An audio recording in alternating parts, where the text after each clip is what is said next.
Hello, my name is Dr. Ben Bobrow, and I'm with the Department of Emergency Medicine at UTHealth Houston.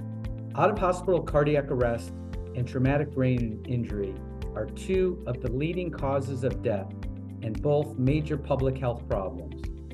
Fortunately, there are very effective treatments for both medical emergencies, but they must be initiated immediately, which means pre-hospital professionals are perhaps the most critical link in the chain of survival. Interventions like high-performance CPR and providing ideal ventilation, oxygenation, and avoiding hypotension all maximize brain perfusion and save lives. While these interventions may sound simple, consistently and continuously delivering them to patients is not easy, especially under the multiple complexities of real-world situations where these emergencies most often occur.